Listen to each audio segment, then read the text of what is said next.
The merchant's fingers pressed into the boy's shoulder, testing muscle density like a butcher evaluating meat. Around them, the slave market of Rome buzzed with casual commerce. Pottery vendors hawked their wares, women bargained for vegetables, children played between the stalls, and in the center of it all, human beings were bought and sold with the same indifference as livestock.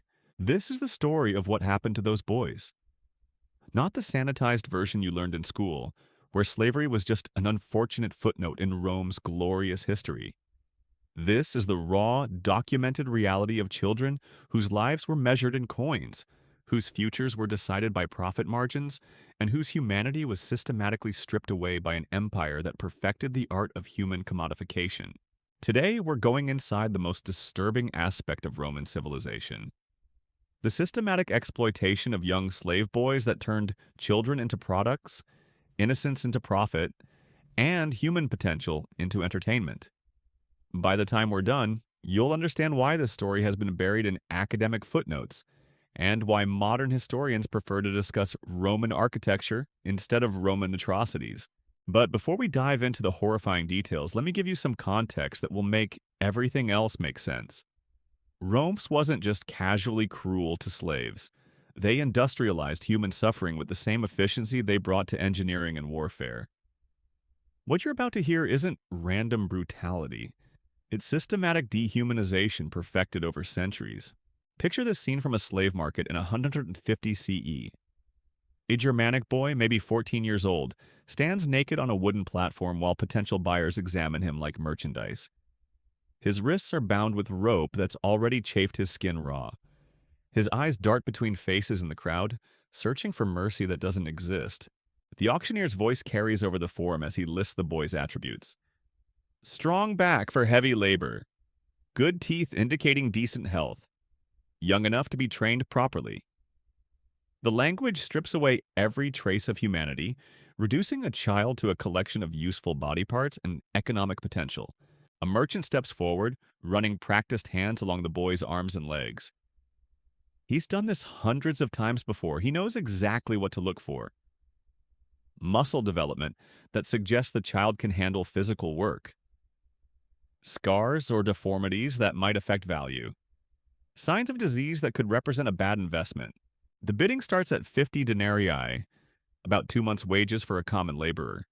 The price of a human life reduced to mathematical calculation. Buyers raise their hands with the same casual interest they'd show for a promising horse or a well-crafted tool.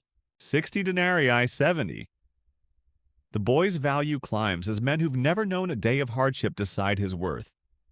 His future hangs on economic forces he can't understand, controlled by people who see him as nothing more than a business opportunity. Here's what makes this particularly disturbing. The buyers weren't monsters.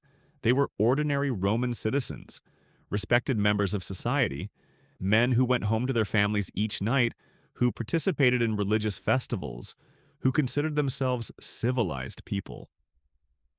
The normalization of human trafficking was so complete that buying a child generated no more moral concern than purchasing grain or olive oil. The winning bid comes in at 90 denarii. The buyer, a middle-aged Roman named Marcus, has plans for this particular investment. He runs a workshop that produces pottery for the growing middle class. Young hands are perfect for the detailed work that makes his products valuable. Small fingers can reach into narrow spaces. Quick reflexes can prevent costly breakage. But Marcus has other uses in mind too. The boy is attractive in the way that wealthy Romans appreciate. Those blue eyes and blonde hair that mark him as exotic, foreign, different. In a culture that fetishizes youth and power over the powerless, a beautiful slave boy represents multiple forms of value. As coins change hands, the transaction becomes official. The boy now belongs to Marcus in the same way that Marcus owns his furniture or his livestock. Roman law makes no distinction. Slaves are property, subject to whatever use their owners desire. The branding comes next. A red-hot iron pressed into tender flesh, marking ownership as permanently as a cattle brand. The boy's scream cuts through the market noise, but no one stops their business. This is routine. This is normal. This is Rome. The letter M burns into his shoulder, identifying him as Marcus's property for the rest of his life. The smell of charred skin mingles with the market's everyday scents. Fresh bread, spices, leather goods, creating a nauseating blend of commerce and cruelty. The boy gets a new name too. His Germanic identity dies in that moment, replaced with something Roman, something that marks him as foreign but owned. Let's call him Service, though thousands of slave boys carried similar names. Service meaning servant, meaning property, meaning nothing more than function. The journey to Marcus's workshop takes them through Rome's bustling streets. Service sees free children playing, laughing, running to their mothers. The contrast between his fate and theirs becomes crystal clear.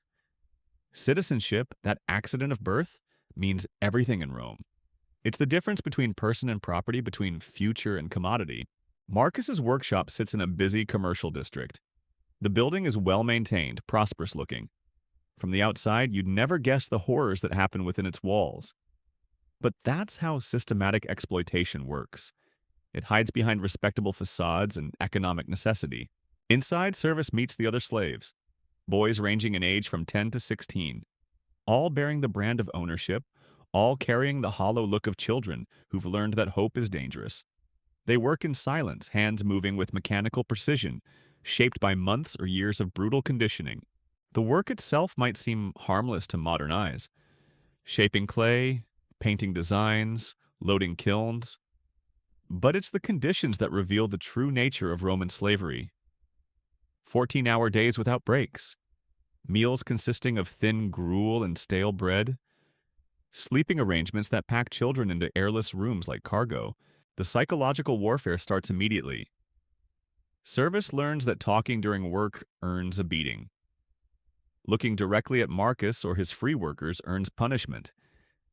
Any sign of defiance, any hint of the person he used to be, brings swift and brutal correction. But the physical abuse, horrible as it is, pales compared to the systematic destruction of identity that defines Roman slavery. Service is forbidden from speaking his native language. His memories of home are dismissed as irrelevant fantasies. Everything that made him who he was gets stripped away piece by piece until only function remains. The other boys teach him the unwritten rules through whispered conversations after dark. Never show pain during punishment. It only makes masters hit harder. Never form close friendships. They'll be used against you. Never dream of freedom. That way lies madness. Marcus has refined this system over years of owning children. He understands that broken spirits produce better workers than broken bodies. A slave who's given up hope won't try to escape. A child who's forgotten his name won't remember his homeland. The psychological chains prove stronger than any iron shackles. The economic calculations behind this cruelty are precise and deliberate. Service cost 90 denarii to purchase. His daily food costs about half a denarius. His labor produces pottery worth roughly 3 denarii per day. Within 2 months, he'll have paid for himself. Everything after that is pure profit. But Marcus has bigger plans than simple pottery production. Young slave boys serve multiple functions in Roman households, and not all of them involve manual labor. The empire's wealthy class has developed appetites that require fresh supplies of vulnerable children, and Marcus knows exactly how to satisfy those markets. The transformation from person to product is nearly complete. Within weeks of his purchase, Service moves through his tasks with robotic efficiency. His hands know their work without conscious thought. His eyes stay fixed on the ground. His voice, when he's permitted to speak at all, carries the flat tone of someone who's learned that emotions are dangerous luxuries. This is what Rome perfected. Not just the ownership of human beings, but their complete psychological reconstruction. The empire didn't just want workers, they wanted willing participants in their own exploitation. Children who would thank their masters for the privilege of serving, who would compete with each other for scraps of approval, who would forget they were ever meant to be anything more than tools. The system worked because it was comprehensive. Every aspect of Roman society reinforced the idea that some humans were naturally inferior, naturally suited for servitude, naturally deserving of whatever treatment their betters decided to provide. Religion sanctified it. Law codified it. Economics rewarded it. Culture celebrated it. But we're just getting started with the story. What happened to service in that pottery workshop was only the beginning, because Roman slavery had specialized branches that made ordinary domestic servitude look merciful by comparison. Some boys were destined for the mines where life expectancy was measured in months. Others faced the gladiator schools where they'd be trained to kill for entertainment. Still others disappeared into the private chambers of wealthy Romans. Their fate too disturbing for most historians to discuss in detail. The machinery of human exploitation that defined Roman civilization operated on a scale that dwarfs most modern atrocities. Millions of children torn from their families, branded like cattle, and transformed into commodities for an empire that built its glory on systematic suffering. In our next part, we'll follow service deeper into this nightmare. We'll see what happens when Roman efficiency meets Roman cruelty. We'll witness the specific techniques used to break young minds and reshape them for profit. And we'll discover why this story has been sanitized, hidden, and forgotten by a modern world that prefers its history lessons comfortable and clean.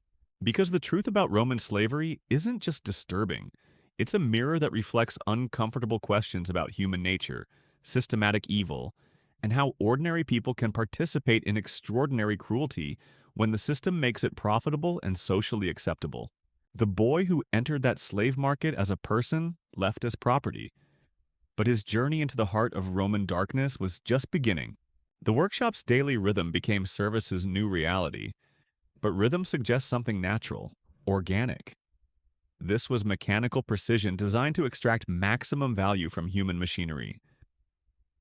The bronze bell that woke them at dawn wasn't just a timekeeper. It was psychological conditioning, training their bodies to respond automatically to Roman commands. Picture the morning routine that would define the next years of his life. 43 slave boys ranging from 10 to 17, all jerking awake at that first bell clang. No gradual awakening, no moment to remember dreams of home. Just immediate transition from unconsciousness to labor because dreams were luxury items that slaves couldn't afford. They had exactly 12 minutes to relieve themselves in the communal latrine, splash cold water on their faces, and line up for inspection. Marcus understood that rushed routines prevented contemplation. Boys who barely had time to think couldn't plot escape or rebellion. The schedule wasn't about efficiency, it was about mental control. The inspection itself revealed Rome's genius for a systematic dehumanization. Marcus would walk the line, examining each boy like a general reviewing troops. Except these weren't soldiers. They were investments requiring daily maintenance checks. Hands examined for cuts that might slow pottery work. Eyes checked for signs of sickness that could spread through the workforce. Bodies assessed for the subtle changes that indicated a child was approaching the age where different uses might prove more profitable. Here's what most people don't understand about Roman slavery. The cruelty wasn't random or emotional. It was calculated business practice refined over centuries of human ownership. Every aspect of their lives was designed to maximize economic return while minimizing the costs of rebellion or replacement. The work assignments followed mathematical logic that reduced children to production units. Smaller hands worked on delicate painted details because their fingers could navigate narrow spaces. Stronger boys lifted and carried because their muscle development suggested higher load capacity. The newest arrivals got the most dangerous jobs near the kilns because their inexperience made them expendable during the adjustment period. But it was the psychological manipulation that truly showcased Roman sophistication in human exploitation. Marcus had learned that competition between slaves increased productivity while preventing solidarity. Boys who saw each other as rivals for limited privileges couldn't unite against their oppressor. The food distribution system exemplified this calculated cruelty. Instead of equal portions, Marcus allocated meals based on daily performance. The most productive workers got adequate nutrition. Average performers received subsistence rations. Anyone who failed to meet quotas watched others eat while their own stomachs cramped with hunger. This created a vicious cycle that destroyed natural human compassion. Boys would sabotage each other's work to secure better food portions. They'd report minor infractions to curry favor with overseers. They'd celebrate when rivals were punished because it meant improved standing in the workshop hierarchy. Service learned these lessons through brutal experience. His first week, he helped another boy whose clay pot had cracked during firing. The gesture cost him his evening meal and earned him 10 lashes for wasting time on someone else's failure.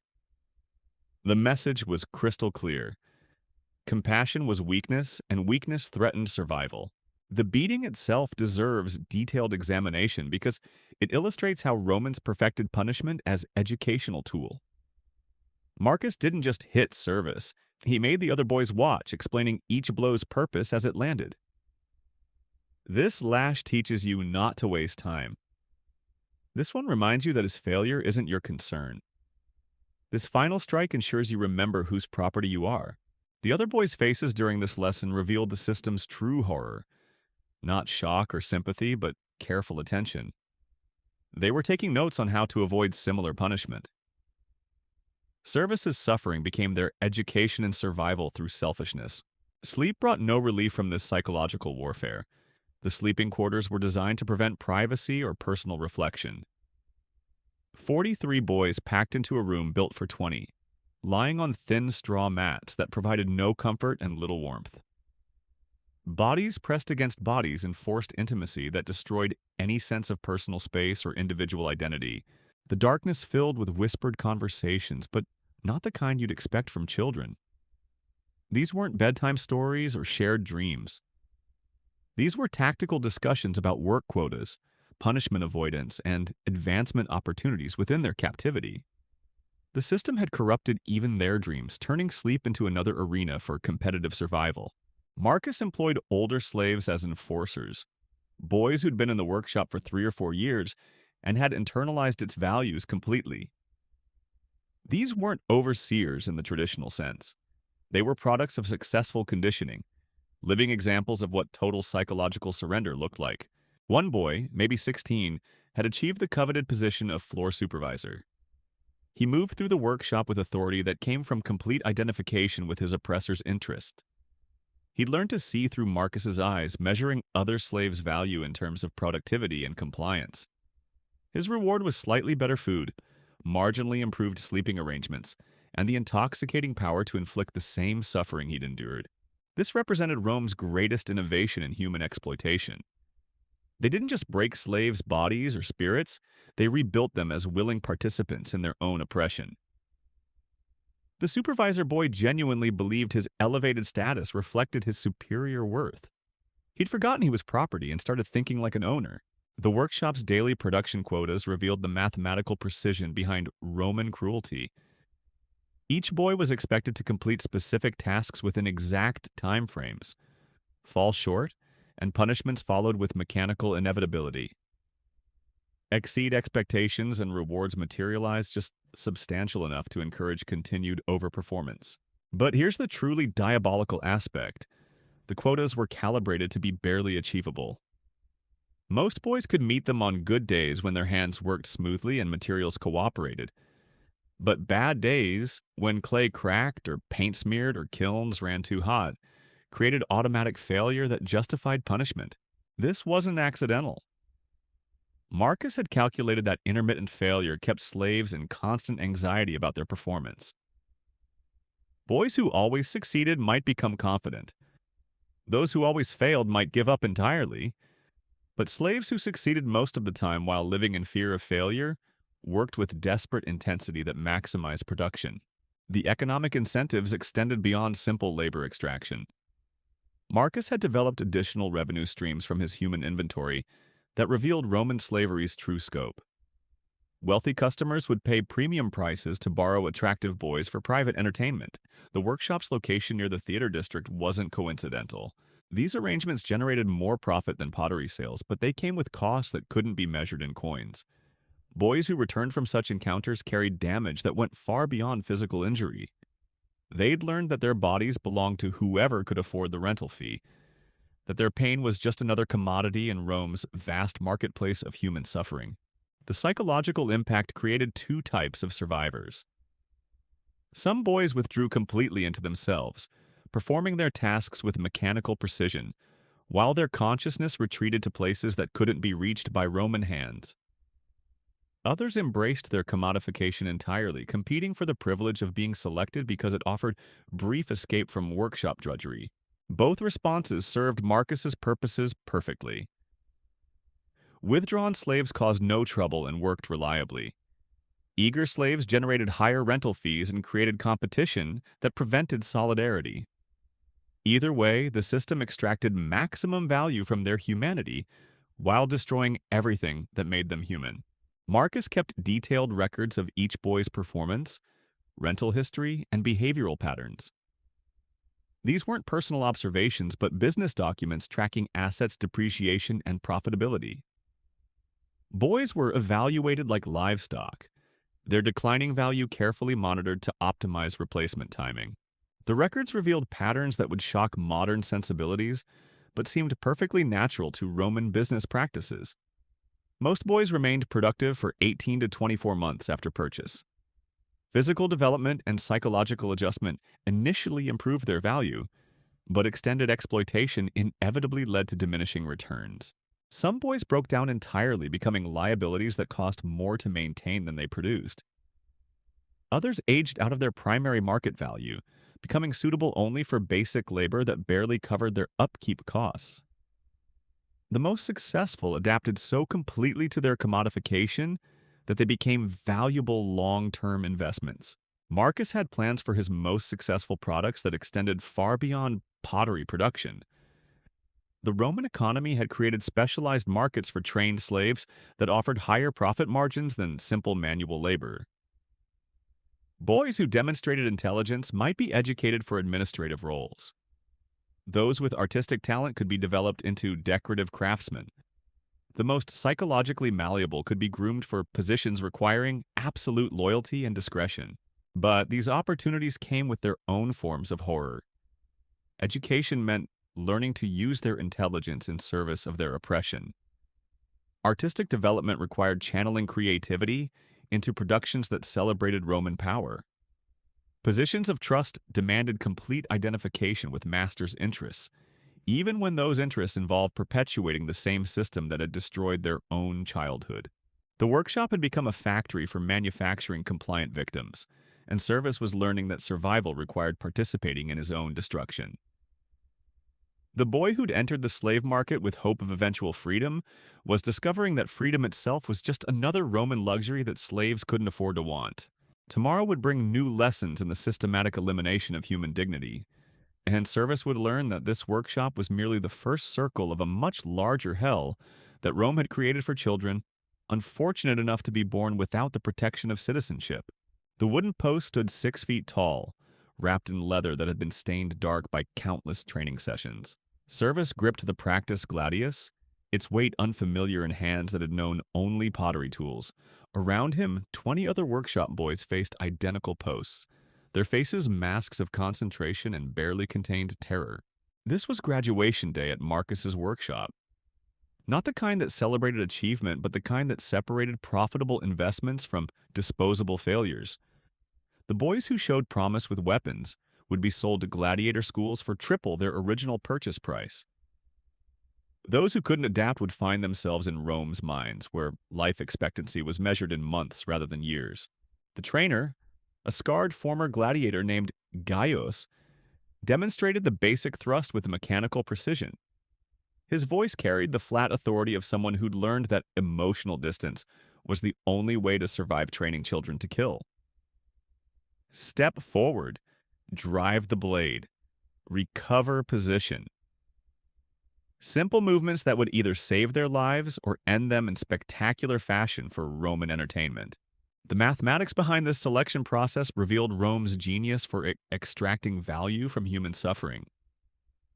A boy purchased for 90 denarii could be resold to a gladiator school for 300 if he showed potential. Those same economics meant that boys who failed this test weren't just worthless. They were expensive mistakes that needed to be disposed of quickly. Service thrust his wooden blade at the leather-wrapped post, feeling the impact jar through his thin arms. The movement felt wrong, alien, nothing like the delicate fingerwork that pottery demanded, but wrongness didn't matter anymore. Only profit margins mattered, and boys who couldn't generate them faced fates that made workshop slavery look merciful. The training revealed how Romans had systematized violence into educational curriculum. Each movement was broken down into components that could be taught, measured, and improved. Footwork patterns that created optimal striking angles, blade positions that provided maximum protection, breathing techniques that conserved energy during extended combat. But this wasn't really about teaching boys to fight. It was about identifying which ones possessed the psychological makeup that gladiator schools valued. Raw aggression could be channeled and refined. Natural fear could be overcome through conditioning. But certain mental qualities, the ability to kill without hesitation, the capacity to perform violence as entertainment, these couldn't be manufactured. They had to be discovered.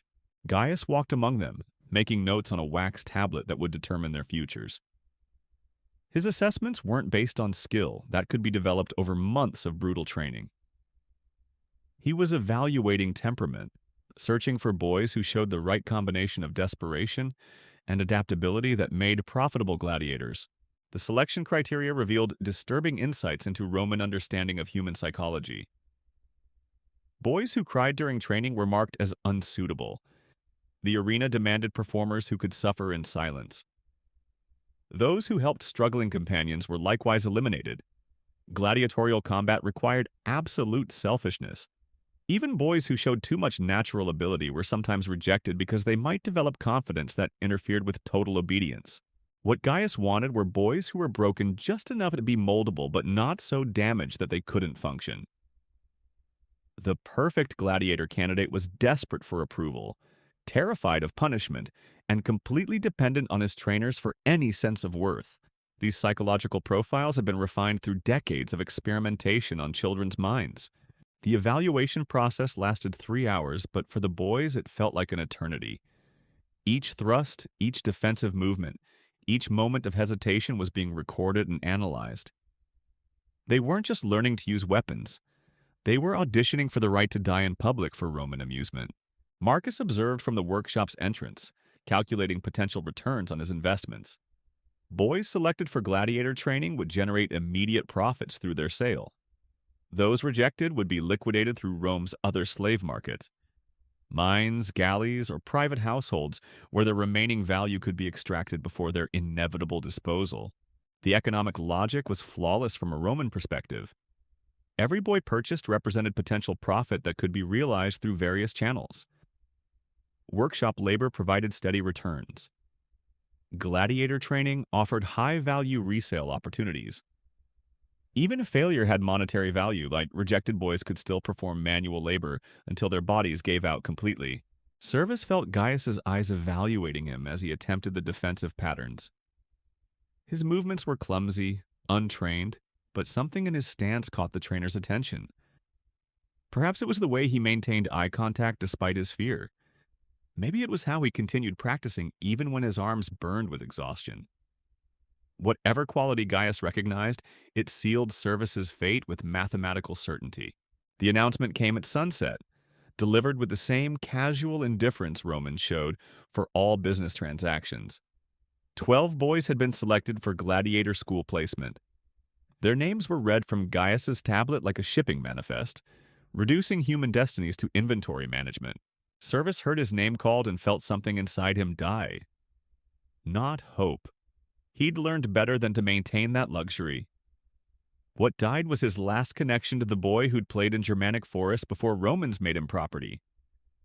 That child was gone forever, replaced by a potential gladiator whose value would be measured in blood spilled for entertainment. The selected boys were separated from the others that night, housed in a different section of the workshop to prevent contamination of attitudes. Those destined for the mines didn't need to know about gladiatorial glory. Those heading to arena school shouldn't dwell on alternatives that might make them less eager to please their new owners. The psychological preparation began immediately. Gaius spoke to them about honor in combat, about earning crowd approval through skillful killing, about the possibility of winning freedom through exceptional performance. Every word was carefully chosen to rebuild their identities around violence and spectacle. But the veteran trainer's private thoughts, recorded in documents discovered centuries later, revealed the cynical reality behind these inspiring speeches. He knew that fewer than 1 in 50 gladiators ever earned manumission. He understood that most would die within 2 years of entering the arena. His job wasn't to prepare them for success, it was to make them eager to participate in their own destruction. The boys who weren't selected faced their own form of graduation. Before dawn, they were loaded onto wagons bound for various destinations throughout the empire. Some would dig silver in Spanish mines until their lungs filled with stone dust. Others would row galley ships until their hearts burst from exertion. The luckiest would serve in households where they might live long enough to see their hair turn gray. Marcus conducted these transactions with the efficiency of someone disposing of spoiled inventory. Each rejected boy represented a loss that needed to be minimized through quick liquidation. Their original purchase prices couldn't be recovered, but cutting losses quickly prevented additional feeding and housing costs from accumulating. The economic calculations extended beyond simple profit and loss accounting. Marcus had to consider the psychological impact on his remaining inventory. Boys who witnessed mass disposals might become demoralized and less productive.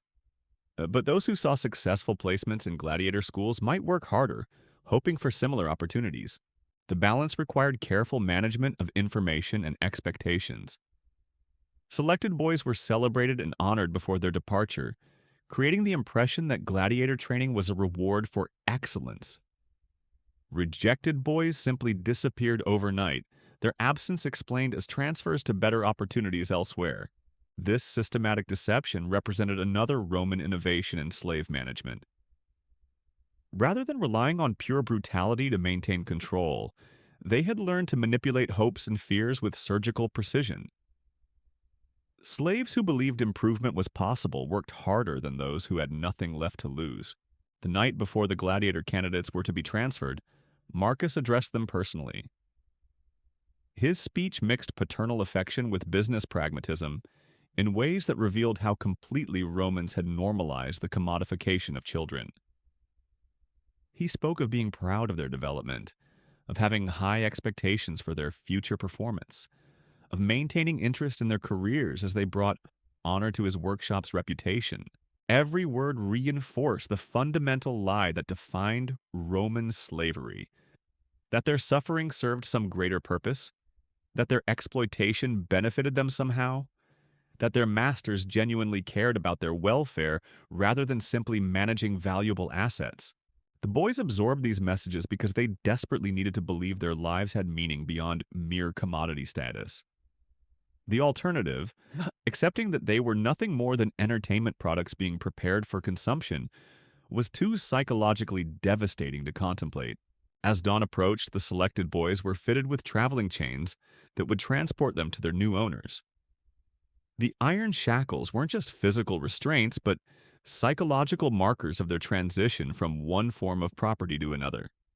They were graduating from workshop slavery to arena slavery, from private exploitation to public spectacle. The wagons that would carry them to gladiator schools were already loaded with other human cargo. Boys from workshops throughout Rome, all selected for their potential to die entertainingly in front of crowds. The systematic nature of this collection process revealed how thoroughly Romans had industrialized the transformation of children into killers. Service climbed into the wagon with mechanical obedience, his mind already beginning the psychological adjustments that would help him survive whatever came next. The boy who'd entered Marcus's workshop still dreaming of home was gone. In his place sat a potential gladiator, ready to be shaped into whatever form would generate the most profit for his new owners. The journey to the gladiator school would take 3 days, traveling through countryside where free Roman children played in their families' fields. The contrast between their lives and his would be visible through the wagon's barred windows, a constant reminder of what citizenship meant in an empire built on the systematic exploitation of those unlucky enough to be born without it. But service no longer thought about such comparisons. Survival required focusing only on immediate necessities, following orders, avoiding punishment, and preparing mentally for whatever training awaited him. The larger questions about justice, freedom, and human dignity had become dangerous luxuries that slaves couldn't afford to consider. The wagon wheels began turning, carrying their human cargo toward training facilities that would complete their transformation from children into weapons. Behind them, Marcus was already calculating the profits from their sale and planning the purchase of new boys to replace them in his workshop's relentless production cycle. This was how Rome's machinery of human exploitation operated with perfect efficiency, turning children into commodities, commodities into entertainment, and entertainment into profits that funded the purchase of more children. The cycle was complete, sustainable, and utterly without mercy for those caught within its grinding mechanisms. The gates of the ludus loomed ahead like the mouth of some stone beast, their iron teeth designed not just to contain bodies but to devour souls. As the wagon carrying Service and 11 other boys approached the gladiator school, the sounds from within painted an audio portrait of systematic brutality. Steel ringing against steel, grunts of pain and exertion, the sharp crack of wooden training swords against flesh and bone. This wasn't just another destination in their journey through Roman slavery. This was the final factory in Rome's assembly line of human destruction, where boys were stripped of their last traces of humanity and rebuilt as killing machines, programmed for public entertainment. The economics were simple and horrifying. Transform children into gladiators, gladiators into spectacle, spectacle into profit. The ludus master who greeted them at the gates had the look of someone who'd spent decades perfecting the art of breaking young minds. His name was Lucius Brutus Magnus, and his scarred face told stories of his own survival in the arena before transitioning to the more profitable business of manufacturing other people's deaths. "Fresh meat," he announced to his assistants, examining the new arrivals with the clinical detachment of a butcher evaluating livestock. His eyes moved over each boy, calculating potential, measuring probable lifespan, assessing entertainment value. These weren't children to him. They were raw materials requiring processing before they could generate revenue. The first lesson came before they'd even left the wagon. A boy named Gaius, maybe 15, made the mistake of looking directly at Brutus Magnus during the inspection. The ludus master's response was swift and educational.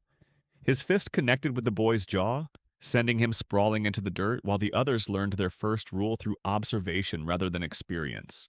"Eyes down, mouth shut, ears open," Brutus Magnus commanded, his voice carrying the authority of someone who'd refined intimidation into science. "You're not people anymore. You're investments. My job is to make you profitable before you die.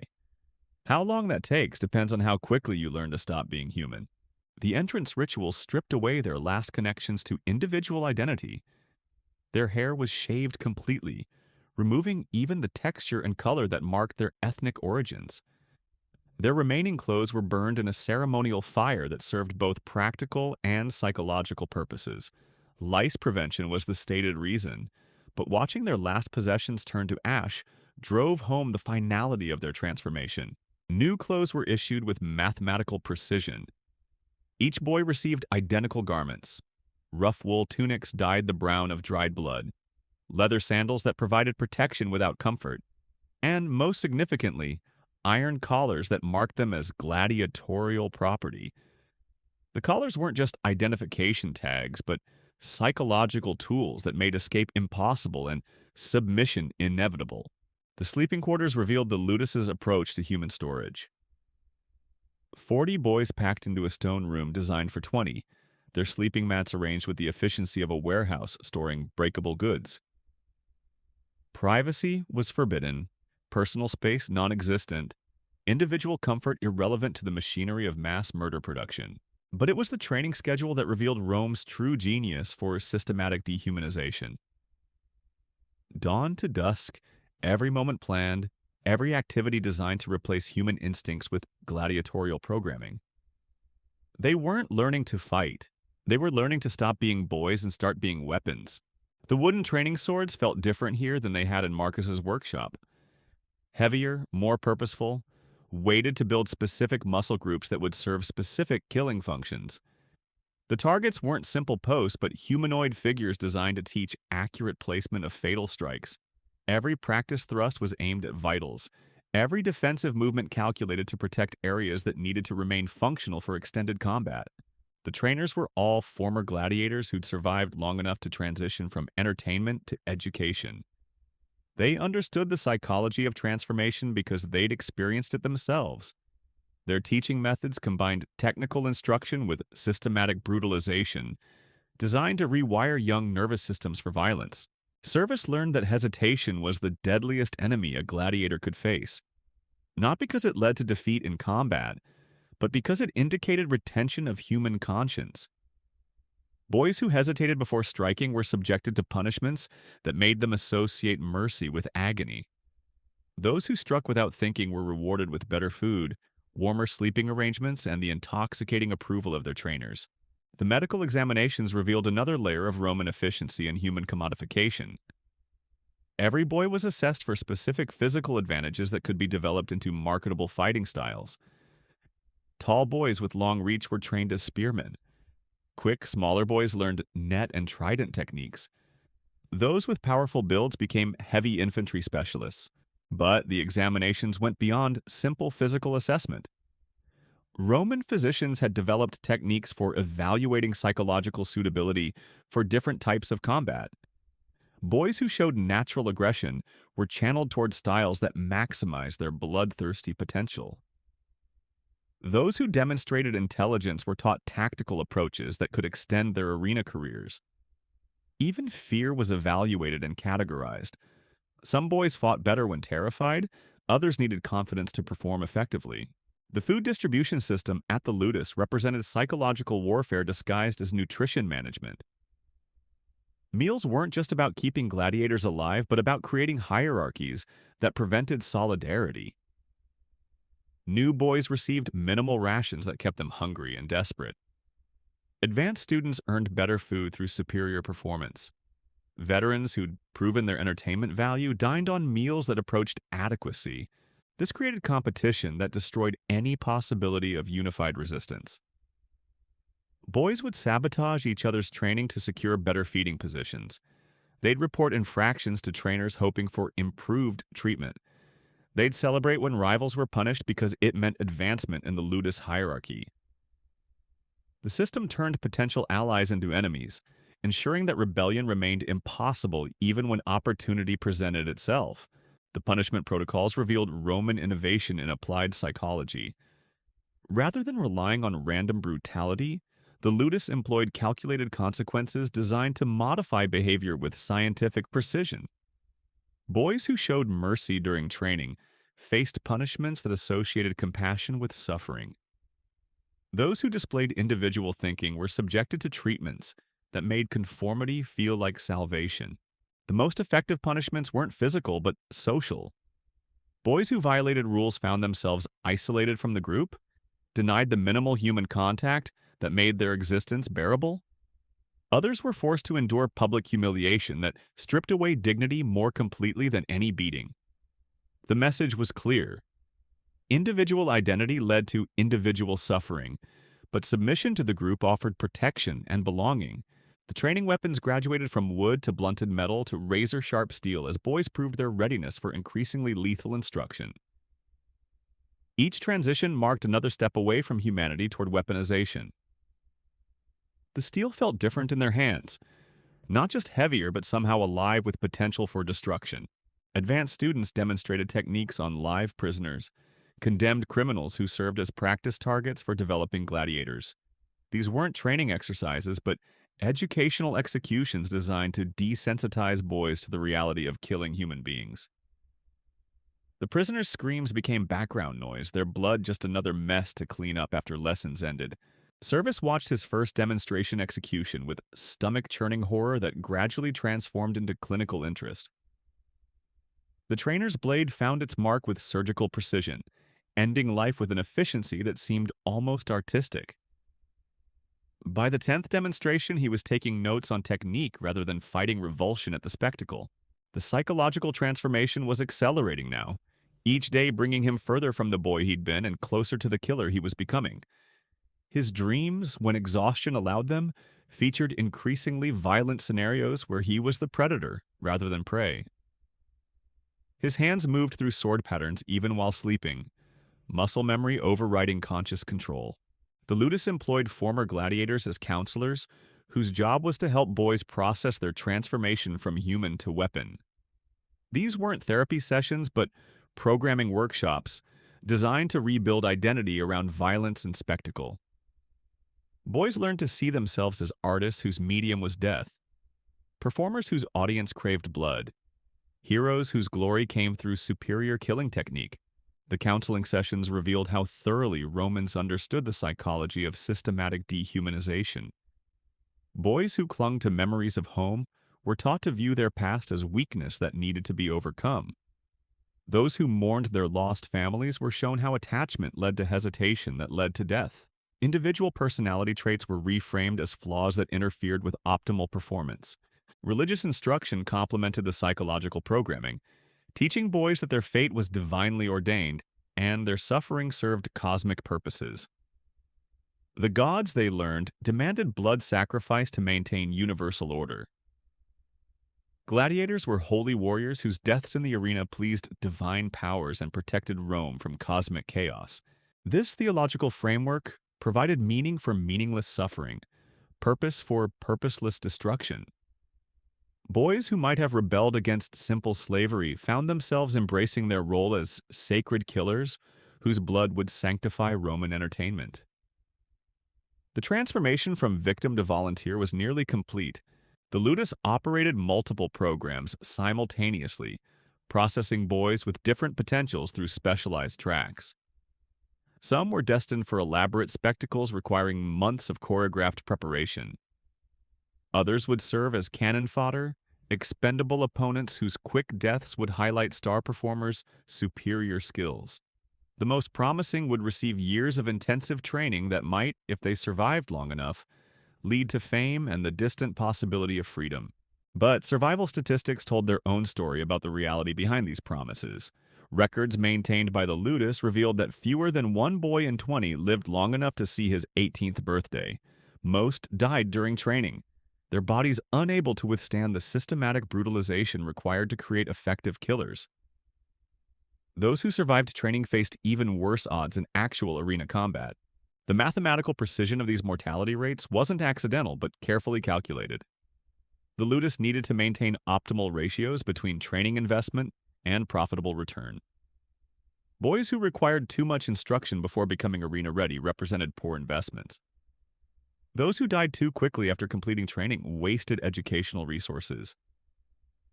The sweet spot involved creating gladiators who lived just long enough to generate maximum entertainment value before their inevitable destruction. Service was learning these calculations through direct observation as older students graduated to arena combat and younger boys arrived to replace those who'd died during training. The constant turnover created an atmosphere of perpetual transition where forming attachments was both impossible and dangerous. Everyone was temporary, everyone was replaceable, everyone existed solely to feed Rome's appetite for organized human destruction. The realization that he was becoming complicit in his own dehumanization struck him during his third month at the Ludus.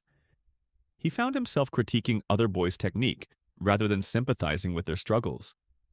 He felt pride when trainers praised his progress rather than horror at what that progress represented. He was competing for better treatment rather than looking for opportunities to resist or escape. The system was working perfectly, transforming a boy who'd once played in Germanic forest into a willing participant in Rome's machinery of death. The psychological chains were stronger than any iron shackles because he was learning to forge them himself, link by link, choice by choice, until escape became literally unthinkable.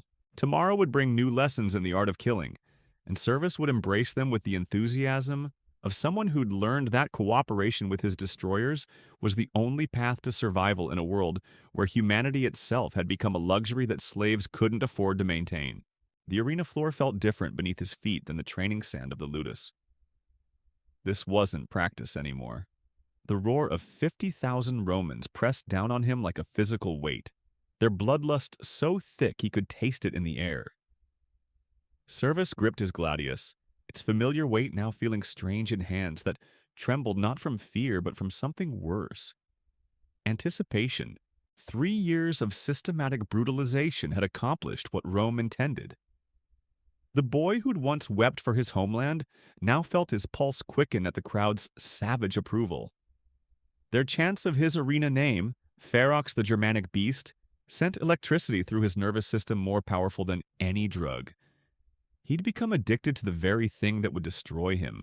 His opponent emerged from the opposite gate, a Thracian fighter with the desperate look of someone fighting his first professional bout. Service recognized that expression because he'd worn it himself not long ago. Now he saw it through Predator's eyes, calculating weaknesses, measuring the distance to victory. The transformation was complete. The editor's signal dropped, and combat began. But this wasn't the clumsy desperation of two terrified boys anymore. Service moved with lethal precision, his body executing techniques that had been burned into muscle memory through endless repetition. Every strike had purpose.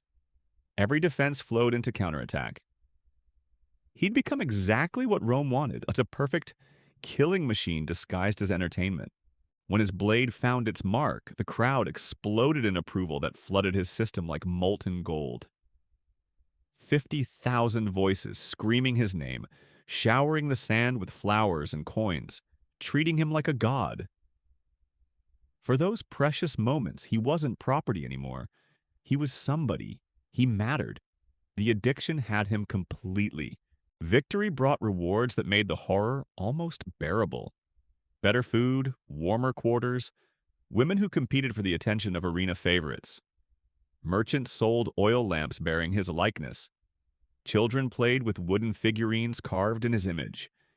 He'd achieved a twisted form of immortality, his face mass-produced for Roman consumption, even as his body accumulated damage that promised an early grave. The medical examinations after each bout revealed the arithmetic of his destruction. Torn ligaments that would never fully heal, microfractures that weakened bones with each impact, brain trauma from repeated head blows that caused tremors in his sword hand. His body was paying interest on a debt that could only be settled with death, but the crowd's worship made it feel worthwhile. Each cheer validated his suffering, transformed his pain into purpose. He'd learned to crave their approval more than freedom, their attention more than dignity. Rome had accomplished something more insidious than simple slavery.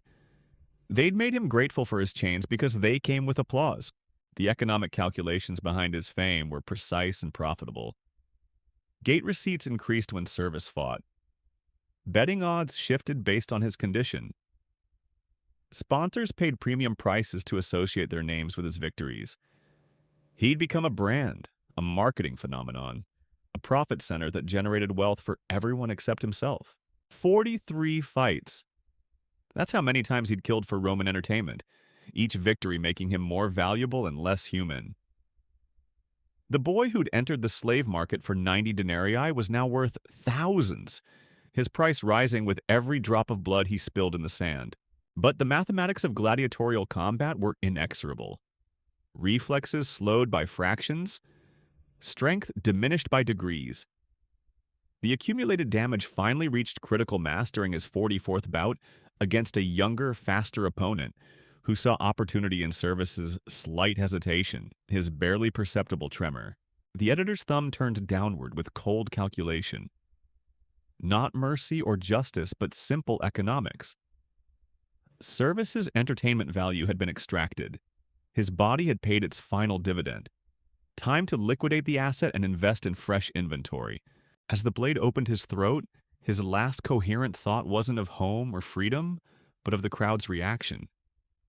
Even in death, he craved their approval. The addiction had consumed him so completely that dying felt like disappointing his audience rather than escaping his torment. The cleanup crews worked with practiced efficiency, collecting his blood in cups for sale to epileptics who believed gladiator vitality could cure their afflictions. His flesh would grace aristocratic dinner tables that evening, consumed by the same people who'd cheered his victories.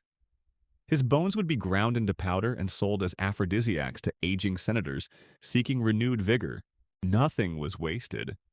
Every part of his corpse had market value that would be extracted with the same systematic efficiency that had characterized his life.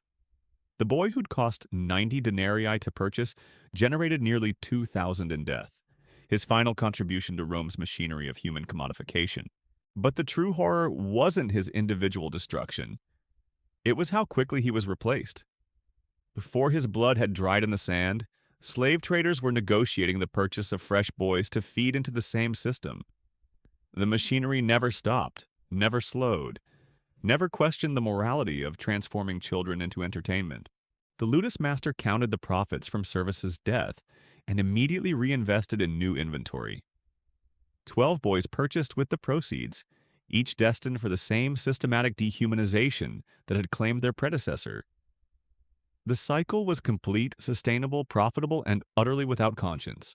Modern audiences like to believe we've evolved beyond such systematic cruelty. We condemn Roman brutality while consuming our own forms of human destruction.